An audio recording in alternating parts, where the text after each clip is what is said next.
હવે નવું પ્રકરણ આર્થિક ઉદારીકરણ અને વૈશ્વિકરણ.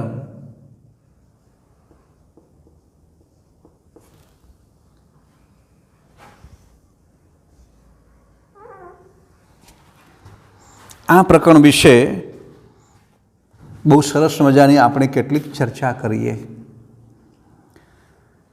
તમે જોશો હાલનું જે વર્તમાન ભારત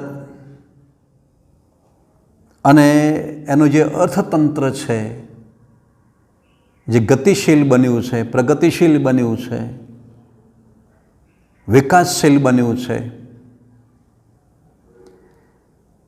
એનું મૂળ કારણ આર્થિક ઉદારીકરણ છે. ભારત દેશ 1947માં આઝાદ થયો અને દેશનો ઝડપી આર્થિક વિકાસ કરવા માટે સરકારે આયોજન કર્યું. એટલે કે આયોજન પંચવર્ષીય આયોજન યોજના, પંચવર્ષીય યોજનાઓનું એ બંધારણીય રચના કરી. એટલે કે પંચવર્ષીયના અમલ માટે આર્થિક વિકાસ કરવો એવું નક્કી કર્યું. પરંતુ એ સમય દરમિયાન આપણે ખાસા 30 વર્ષ દરમિયાન દેશનો એટલો બધો આર્થિક વિકાસ થઈ શક્યો નહીં. અનાજની બાબતમાં પણ સ્વાવલંબી બની શક્યા નહીં. મોટી ઔદ્યોગિક સફળતાઓ પણ મેળવી શક્યા નહીં. પરિણામે આ નિષ્ફળતાઓમાંથી મંથન કરીને સરકારે નવી આર્થિક નીતિનો ઓપ આપવાનું નક્કી કર્યું. એ સમયની સરકારે, ખાસ કરીને ડૉક્ટર મનમોહનસિંહ જ્યારે વડાપ્રધાન હતા ત્યારે 1990-91ના અરસામાં આ નવી ઔદ્યોગિક નીતિ અમલમાં મૂકી અને એ નીતિના 3 ભાગ બનાવવામાં આવ્યા. એક ઉદારીકરણ, ખાનગીકરણ અને વૈશ્વિકરણ.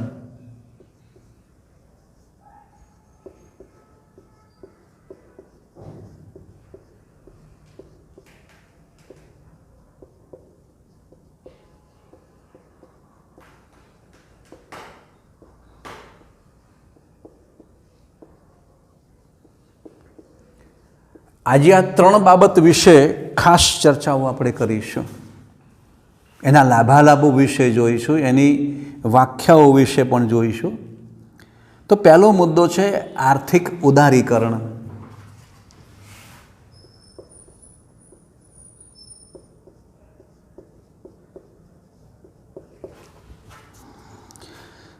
દેશ આઝાદ થયો અને 1990ના પહેલાં દેશમાં જે મોટા જે ઉદ્યોગો સ્થાપિત કરેલા પોતાની રીતે અથવા અન્ય દેશોની સહાયથી, ત્યારે એનો જે અંકુશ હતો એ સરકાર ઉપર હતો, એનું નિયંત્રણ સરકાર ઉપર હતું કહે છે. એટલે સરકારીકરણ હતું એમ કહેવું તો પણ કહી શકાય. અને એના લાંબા લાભો મળી શક્યા નહીં. પરિણામે એનું નિયંત્રણ ઓછું કરીને, ઘટાડો કરીને એના વિકાસને પ્રોત્સાહન આપવું, જેને આપણે ઉદારીકરણ શબ્દ કહીએ છીએ. હવે આ ઉદારીકરણ કેવી રીતે કરી શકાય એના કેટલાક મુદ્દાઓ આપણે સીધા ચર્ચીએ છીએ, બોર્ડ ઉપર લખતા નથી. તો ભારત પાસે બહુ જ મોટા જે ઔદ્યોગિક સાહસો હતા, જે 18 જાહેર ઉદ્યોગો હતા. તે સિવાય અન્ય ઉદ્યોગો માટે સરકારની પરવાનગી લેવી પડતી મોટા મોટા ઉદ્યોગપતિઓને. એટલે આ પરવાના પદ્ધતિ નાબૂદ કરી. એટલે કે મોટા ઉદ્યોગોનું સાહસ કરવા માટે સરકારે ઉદાર મને છૂટ આપી, એવા અર્થમાં 3 વિભાગો સરકારે પોતાની પાસે રાખ્યા: રેલ, અણુક્ષેત્ર અને સંરક્ષણ ક્ષેત્ર. એમાં ઉદારીકરણ અને ખાનગીકરણ આવ્યું નહીં, કદાચ આજે પણ નથી. હવે ધીમે ધીમે સરકાર રેલવેમાં પણ ઉદારીકરણ કરવા માગે છે. સંરક્ષણ ક્ષેત્રે પણ ખાનગી સાહસોને છૂટ આપી રહી છે એ સંરક્ષણના સ્પેર પાર્ટ આયુધો બનાવવા માટે. ઉદ્યોગો માટેની નોંધણી પ્રથા જે હતી ફરજિયાત એ રદ કરવી અને પ્રદૂષણ ન ફેલાય, પર્યાવરણને જોખમ ન થાય એ શરતે કેન્દ્ર સરકારની મંજૂરી લેવાની રહેશે, બરાબર, અથવા એને છૂટ આપી. આ કેટલીક ઉદારીકરણની પ્રાથમિક શરતો હતી. સાદો અર્થ એ કે સરકાર હસ્તકના ઉદ્યોગો હતા, જાહેર એકમો હતા, એને હળવાશ લાવીને મોટા મોટા ઉદ્યોગપતિઓને આકર્ષીને એના સમાંતર જાહેર સાહસો, ઔદ્યોગિક પેદાશો કરવાની છૂટ આપી. આ સાદી ઉદારીકરણની આપણે વ્યાખ્યા જોઈ. હવે ઉદારીકરણના લાભો શું છે?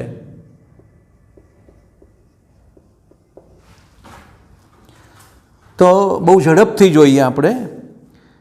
તો ઉદારીકરણમાંથી વિકાસની જે તકો પ્રાપ્ત થઈ અને એના કારણે ઉત્પાદનમાં વધારો થયો. આ એક સારામાં સારી બાબત છે, કારણ કે જે ઉદ્યોગપતિઓ હતા એમણે મૂડીરોકાણ કરીને સરકારની મદદથી સબસિડી મેળવીને, માર્ગદર્શન મેળવીને એમણે ઉત્પાદન કર્યું, એટલે ઉત્પાદનમાં વધારો થયો અને એને કારણે જે વિદેશમાં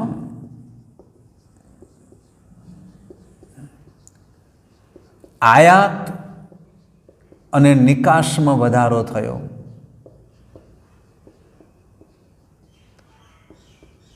એટલે કે પોતાનું જે પ્રોડક્શન માલ છે પ્રદેશમાં સપ્લાય કરવો, નિકાસ કરવો, નિષ્કાસ કરવો, એટલે કે વિદેશ વ્યાપારમાં વૃદ્ધિ થઈ. બીજો મુદ્દો, નાનકડો મુદ્દો, આપણે એસએસમાં બહુ ટૂંકાણમાં પરીક્ષામાં લખવું એ બહુ ધ્યાન આપજો. અને આના કારણે વિદેશી હુંડિયામણ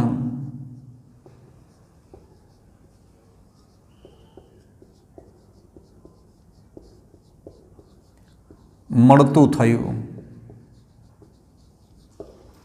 વિદેશથી આવકો આવવા માંડી એમ કહેવું તો પણ કહી શકાય.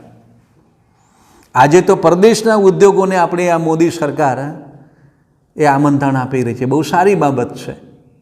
ઉદારીકરણનો બહુ જ મોટો આ હિસ્સો છે. હવે એના ગેરલાભો તમે જોઈએ. લાભો સામે ગેરલાભો પણ સમજવા જેવા છે. કોઈ પણ યોજનાની સારી અને નરસી અસર હોય જ. તો બીજો મુદ્દો જ આપણે ખાસ જોઈએ કે ખાનગી ક્ષેત્ર પર સરકારના અંકુશો ઘટી ગયા. પરિણામે ખાનગી ક્ષેત્રની ઇજારાશાહી,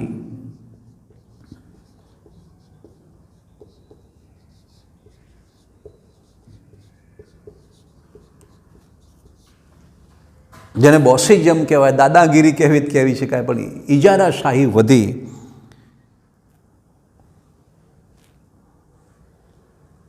અને આના કારણે જે સરકારોએ ઔદ્યોગિક ક્રાંતિ કરવાનો જે પ્રયત્ન કર્યો, ઉદારનીતિ અપનાવવાનો પ્રયત્ન કર્યો, ઉદ્યોગો પાછળ મોટા મોટા લાભો આપ્યા, અને પરિણામે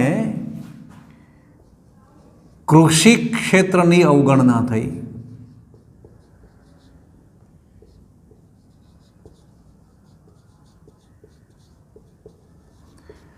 ઉદ્યોગોની બરોબર કૃષિ ક્ષેત્રનો લાભ મળ્યો નહીં, અને આજે પણ એટલો નથી મળ્યો.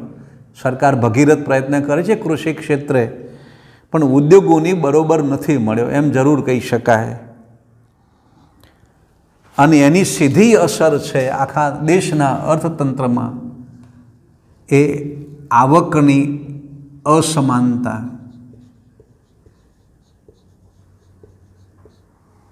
દેશના અર્થતંત્ર ઉપર ગરીબ અને અમીર વર્ગ, આ બે વર્ગો યથાવત રહ્યા.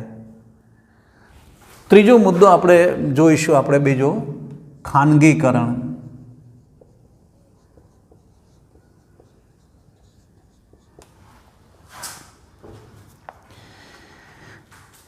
આ ઉદારીકરણમાંથી જ ખાનગીકરણ જન્મ્યું છે એમ કહેવું તો પણ કહી શકાય.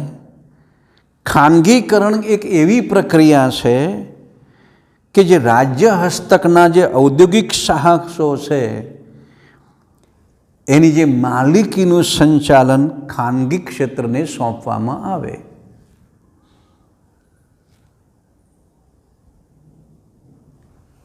મોટા મોટા ઉદ્યોગપતિઓને રાજ્યનું જે માલિકીના સાહસો જે ખાનગીને સોંપવામાં આવે અથવા પોતે ખાનગી સાહસો ઊભા કરી શકે એવી છૂટ આપી. એનાથી લાભો કયા છે? તો સૌથી મોટો લાભ છે કે ઉત્પાદન ક્ષેત્રના જે એકમો છે એ વધ્યા. ઉદ્યોગો, નવા નવા ઉદ્યોગો સ્થપાતા ગયા એમ કહેવું તો પણ કહી શકાય. બીજો મુદ્દો છે મૂડીગત અને વપરાજી ચીજ વસ્તુઓ છે એના ઉત્પાદનમાં વધારો થયો. અલગ અલગ ઉદ્યોગપતિઓએ અલગ અલગ ઉદ્યોગો સ્થાપ્યા અને એમાંથી દેશના અર્થતંત્ર માટે તથા નાગરિકોની જરૂરિયાતને અનુલક્ષીને એના વિવિધ પ્રકારના ઉત્પાદનનો વધારો થયો. આપણે ખાસ કરીને ગુજરાતમાં જોઈએ છે તો રિલાયન્સ ઇન્ડસ્ટ્રીઝ, અદાણી પાવર અને એસઆર સ્ટીલ આ ગુજરાતની બહુ મોટી કંપનીઓ છે. એક લોખંડ માટે, કોલસા માટે અને પેટ્રોલિયમ માટે આ ત્રણેય કંપનીઓ બહુ મોટું કામ કરી રહી છે. એટલે ઉત્પાદનમાં વધારો થયો અને એનો લાભ સરકાર લેવા માંડી. જાહેર ક્ષેત્રનું ખાનગીકરણ કરવાથી એની કાર્યક્ષમતામાં સુધારો થયો. જ્યારે સરકારી વહીવટ હતો, સરકારી અંકુશ હતો, ત્યારે જોઈએ એવી સફળતા મળેલી નહીં. અને ખાનગી જે ઉદ્યોગોના માલિકો હતા અને એમણે જબરજસ્ત અંકુશ મેળવી અને બહુ ઊંચી કક્ષાનું ઉત્પાદન કર્યું. એટલે કે દેશના અને રાજ્યના નાણાં તંત્રને વેગ આપ્યો. એના ગેરલાભો જોઈએ તો ગેરલાભ છે આર્થિક ક્ષેત્રનું ખાનગીકરણ થયું. દેશની મોટાભાગની આર્થિક ઉત્પાદન ક્ષમતા આવા મોટા મોટા ઉદ્યોગપતિઓ પાસે આવી ગઈ એમ કહેવું તો પણ કહી શકાય.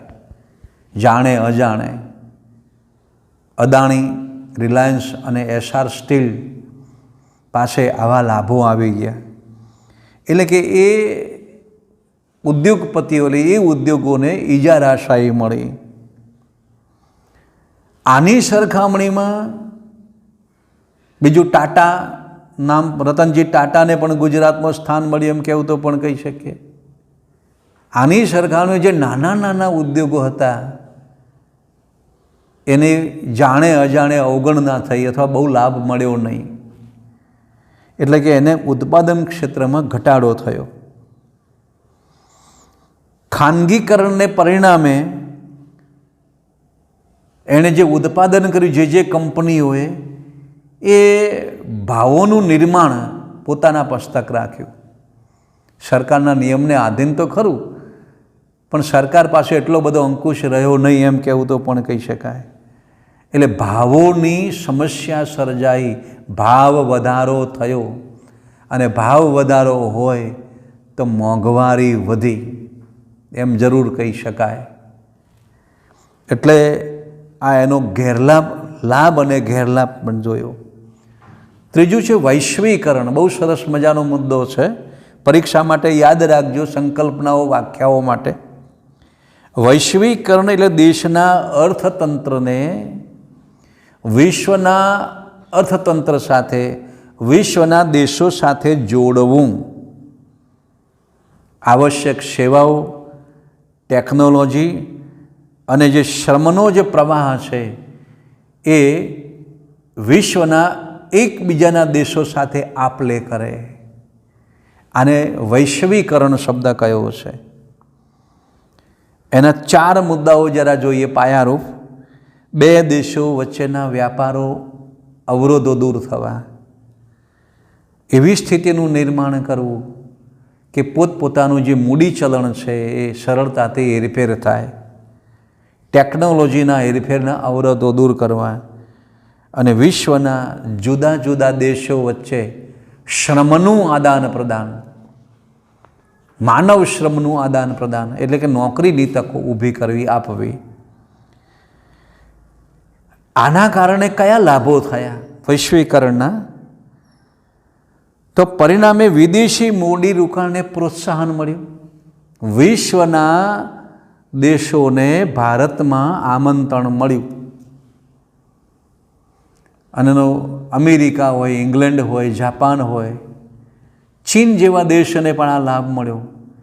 એટલે ચીનના ઉદ્યોગો ભારતમાં સ્થપાવવા મળ્યા એમ કહેવું તો પણ કહી શકાય. એટલે વિશ્વના દેશોના ઉદ્યોગપતિઓને મૂડી રોકાણ કરવાની તક મળે. એટલે પરિણામે એ દેશોમાંથી પેદા થતી જે ચીજ વસ્તુઓ છે એ ભારતમાં સરળતાથી મળવા મળે. વૈશ્વિકરણના પરિણામે ભારત જે વિકાસશીલ દેશોની હરોળોમાંથી ઘણો આગળ નીકળવા માંડ્યો. કારણ કે એ આર્થિક અર્થતંત્રને મોટો વેગ મળવા માંડ્યો એમ કહેવું તો પણ કહી શકાય. આ એક લાભ થયો. ગેરલાભ કયો? વૈશ્વિકરણથી ગરીબી અને બેકારની સમસ્યા હલ થઈ શકી નહીં, અથવા પૂરેપૂરી સફળતા મળી નહીં એમ કહેવું તો પણ કહી શકાય.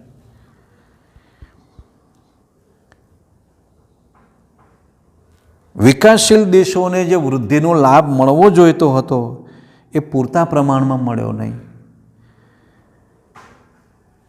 વૈશ્વિકરણથી મોટા ઉદ્યોગોને જે લાભ મળ્યો, નાના ઉદ્યોગોને મળી શક્યો નહીં.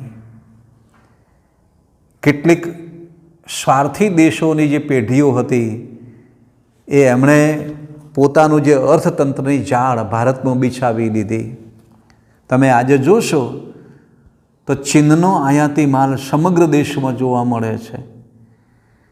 એનું ઉત્પાદનમાં, એના નિકાસમાં નાનામાં નાની ચીજ વસ્તુ, ટાંકણીથી માંડીને મોબાઈલ સુધી કે મોટા ઉદ્યોગોના મશીનરી પણ ચીનનો માલ મળે છે. એટલે ભારતના ઉદ્યોગપતિઓ એની બરોબરીમાં ટકી શકતા નથી એમ કહેવું તો પણ કહી શકાય. આ ચીનની ચાલબાજી છે.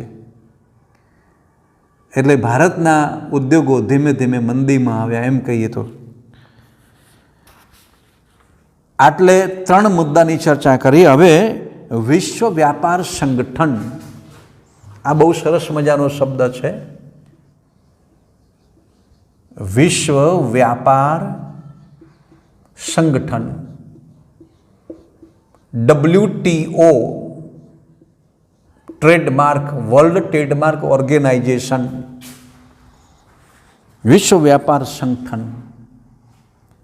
આખા વિશ્વમાં વ્યાપારી સંગઠન કરવામાં આવ્યું 1995માં. આ યાદ રાખજો, જોડકું યાદ રાખજો. અને એનું વ્યાપારી મથક ક્યાં? સ્વિટ્ઝરલેન્ડનું જીનીવા શહેર. પુસ્તકમાં વિદ્યાર્થી મિત્રો અંડરલાઇન કરજો, જોડકા માટે ખાલી જગ્યા માટે પૂછાય છે. એનો શું ધ્યેય છે? તો વિશ્વના જે અલગ અલગ દેશો આ સંગઠનમાં જોડાયા છે એને વ્યાપારના અવરોધો દૂર કરવા, એટલે વ્યાપાર સરળ બનાવવો, વ્યાપાર માટે દેશના ઉદ્યોગોને આપવામાં આવતું સંરક્ષણ દૂર કરવું, વૈશ્વિક વ્યાપાર નીતિ અને આર્થિક નીતિનો વિકાસ કરવો, અને વિશ્વમાં ઉદ્ભવતા જે ઝઘડાઓ છે, વ્યાપારી ઝઘડાઓ, એનું નિરાકરણ કરવું. એના કાર્યો જોઈએ આપણે તો જે કરારો થાય એનું માળખું ઊભું કરવું, એને અમલ કરવો. અને વ્યાપાર માટે જે ચર્ચાઓ છે, વાટાઘાટો કરવી, ફોરમ કરવું, એની કામગીરી કરવી. WTO ભેદભાવ વગર આંતરરાષ્ટ્રીય વ્યાપારને પ્રોત્સાહન આપે અને જરૂરી સુધારા વધારા સૂચવે. આ WTOના કાર્યાલયની આ રૂપરેખા જોઈ. હવે વિશ્વ વ્યાપાર સંગઠનને કારણે ભારતના અર્થતંત્ર પર શી અસર થઈ એ જોઈએ. ભારત શરૂઆતથી જ આ સંસ્થામાં જોડાયેલું છે. વિશ્વ વ્યાપાર સંગઠનમાં પરીક્ષા માટે યાદ રાખજો, ભારતનો હિસ્સો 0.5%, એટલે 1/2% એમ કહેવું તો પણ કહી શકાય. અને ધીમે ધીમે પછી 1%થી વધારે એનો હિસ્સો વધ્યો. 1% એમ કહેવું તો પણ કહી શકાય. WTOના સભ્યપદથી ભારતમાં જે વસ્ત્રો બનતા હતા, કાપડ, એની નિકાસ થઈ શકે. ખેત પેદાશની વૃદ્ધિ પણ થઈ શકાય, એની પણ નિકાસ થઈ શકે. અને નિકાસમાં વધારો થવાથી જે દબાણ હતું, પ્રેશર, એ હળવું થાય અને વિદેશી હુંડિયામણ વધે. પરદેશના રૂપિયા ભારતમાં આવે. આ ભારતની આયાત નિકાસ નીતિ થઈ એમ કહે છે. અને એ વિકસિત દેશો માટે બહુ લાભદાયી છે એમ કહેવું તો પણ કહી શકાય. હવે એક સરસ મજાનો મુદ્દો છે ટકાઉ વિકાસ. પરીક્ષામાં પૂછાય છે, ધ્યાન આપજો. આ શબ્દની વ્યાખ્યા, સંકલ્પના મિત્રો બરાબર ધ્યાન આપજો. ટકાઉ વિકાસ એટલે શું? ભાવિ પેઢીની, તમે વર્તમાન પેઢીના સુખ માટે તમે જે આયોજન કરો, પણ એની પણ ભાવિ પેઢીને નુકસાન ન થાય એવી નીતિ ઘડવી, એને ટકાઉ વિકાસ કહેવાય છે. પુસ્તકમાં લખેલા અક્ષર શબ્દો હું વાંચી જાઉં. ભાવિ પેઢીની જરૂરિયાતો પૂરી પાડવાની ક્ષમતાને નુકસાન પહોંચાડ્યા સિવાય વર્તમાન પેઢીની જરૂરિયાતો સંતોષવી. હા, વર્તમાન પેઢીની જરૂરિયાતો સંતોષવી હોય તો એના અગાઉની જે પેઢીને નુકસાન ન થવું જોઈએ. તમે એવું ટેકનિકલ માળખું સર્જો કે ભાવિ પેઢીને નુકસાન ન થાય. તમે આજે એટલું બધું પ્રદૂષણ વધારી દો કે ભાવિ પેઢી પછી એ નવા ઉદ્યોગો કરી ના શકે, નવું વિકાસ ના કરી શકે. આ ટકાઉ વિકાસ બહુ શબ્દ છે. અને આર્થિક વિકાસને કારણે કુદરતી સંસાધનોનું પ્રમાણ ઘટે છે. ઔદ્યોગિકરણને કારણે, ખાનગીકરણને કારણે, વૈશ્વિકરણને કારણે કુદરતી જે સંસાધનો છે એનું પ્રમાણ ઘટતું જાય છે, એની ગુણવત્તા ઓછી થતી જાય છે. અને પરિણામમાં આ સ્થિતિનો ખ્યાલ સમજવો બહુ જરૂરી છે. ટકાઉ વિકાસનો ખ્યાલ. પ્રદૂષણ એટલું બધું વધતું જશે, જમીનની ફળદ્રુપતા એટલી બધી ઘટતી જશે, ઉત્પાદન ક્ષમતા એટલી બધી ઘટતી જશે કે એક સમયે ખેતી નહીં થાય. મેં ભૂતકાળમાં પણ કહેલું, ઉદ્યોગો એટલો બધો વિકાસ નહીં કરી શકે. એટલે કે પર્યાવરણ ઉપર આ બહુ જ મોટી અસર થશે. અને તમે આજે જુઓ છો કે પર્યાવરણ કેવું નુકસાન કરી રહ્યું છે. અલગ અલગ દેશો વિશ્વની જે ઔદ્યોગિક હોડમાં સ્પર્ધા કરી રહ્યા છે. ચીન જેવાએ આપણને કોરોના ઇફેક્ટ આપી દીધી, આખા વિશ્વને હચમચાવી નાખ્યું. WHO, વિશ્વ આરોગ્ય સંસ્થા એમ કહે છે કે આનાથી પણ ભયાનક રોગો, વાયરસ સંક્રમણ આવવાની તૈયારી છે.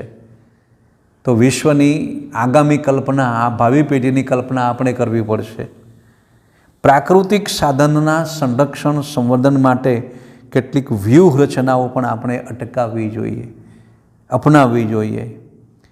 એટલે કે પુનઃ ઉપયોગમાં લઈ શકાય એવા પ્રાકૃતિક સાધનોનો ઉપયોગ કરવો. ખેતીલાયક જમીન, જંગલો, જળ સંપત્તિનો, એની ગુણવત્તા જળવાઈ રહે એવું કરવું પડશે. અને એના માટે કોલસો, પેટ્રોલિયમ, ખનિજોનો ખનન અને એનો ઉપયોગ કાળજીપૂર્વક કરવો પડશે. નહીંતર ભૂગર્ભમાંથી એક જથ્થો નાશ પામશે. વાહન વ્યવહાર ખર્ચ ઓછો થાય એવી રીતે પર્યાવરણ મિત્ર ટેકનોલોજી અપનાવવી પડશે. જે સાધનો એકથી વધુમાં ઉપયોગમાં લઈ શકાય એવો ઉપયોગ કરવો પડશે. વીજળી ઉત્પાદન, પૂર નિયંત્રણ અને વાહન વ્યવહાર કરવો પડશે. પ્રાકૃતિક સાધનોનો દુરુપયોગ ન થાય અને ઉદ્યોગોનો ઝેરી કચરો, રસાયણો એ જમીનની ફળદ્રુપતા ન બગાડે એના માટે નિયંત્રણો કરવા પડશે.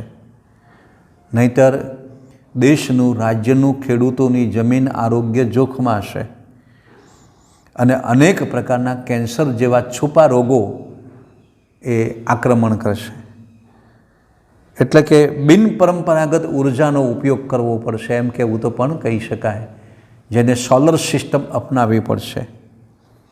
અને એક નાનકડો મુદ્દો છે, બહુ જ પરીક્ષા માટે અગત્યનો, પર્યાવરણની સુરક્ષા માટેના પગલાં. આ જે વૈશ્વિકરણ, ઉદારીકરણ, ટકાઉ વિકાસના આનુષંગિક મુદ્દો છે કે એની જે આડઅસર છે પર્યાવરણનું જોખમ, અને એના માટે સુરક્ષા માટે વિશ્વમાં જે પૃથ્વી પરિષદ ભરાઈ 1992માં સ્વીડનના સ્ટોકહોમ શહેરમાં, આ અંડરલાઇન કરજો, વિશ્વ પર્યાવરણ પૃથ્વી પરિષદ ભરાઈ અને એના માટે અલગ અલગ શિબિરો, સંમેલનો થયા અને પર્યાવરણની સુરક્ષા માટે ધારાધોરણ ઘડવામાં આવ્યા, ચિંતન કરવામાં આવ્યા.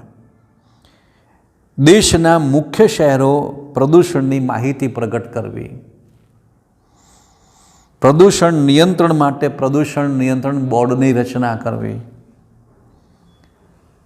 ત્રીજું છે ખાસ અગત્યનું, જોડકા માટે, પરીક્ષા માટે વિશ્વભરમાં 5મી દિન પર્યાવરણ દિન તરીકે ઉજવણી કરવી. 1981માં વાયુ પ્રદૂષણ ધારો પ્રસાર કર્યો. ઓઝોન સ્તરનું જે ગાબડું પડ્યું છે, અત્યારે દિવસે દિવસે ઉષ્ણતામાનમાં વધારો થઈ રહ્યો છે, પરમાણુ કચરાનો જે નિકાલ છે અથવા જૈવિક વિવિધતાની જાળવણી માટે સમજૂતી કરવી, આ પર્યાવરણની સુરક્ષા માટેની આપણી આ જવાબદારી છે. એ વૈશ્વિક જવાબદારી છે, દેશની જવાબદારી છે, રાજ્યની જવાબદારી છે, ઉદ્યોગપતિની જવાબદારી છે, કર્મચારીની જવાબદારી છે, આપણી જવાબદારી છે. પર્યાવરણ સાચવો તો એ આપણને સાચવશે, એમ કહેવું તો પણ કહી શકાય. તમે આજે જોશો તો વિશ્વમાં ભયાનક પૂર અનેક દેશોમાં જોવા મળે છે. ન જોવા મળતા પૂર જોવા મળે છે, ન જોવા મળતી ગરમી અને ઠંડી જોવા મળે છે, ન જોવા મળતા વાવાઝોડા દરિયાઈ કિનારે તાટકતા હોય છે, ખાના ખારા એવી કરે છે. એટલે વિશ્વ આ બાબતને નહીં સમજે તો માનવની જાનહાનિ થશે, એમ કહેવું તો પણ કહી શકાય. મનુષ્ય જીવન જોખમાશે, એમ કહેવું તો પણ કહી શકાય. ધન્યવાદ. આપણે અટકીએ છીએ.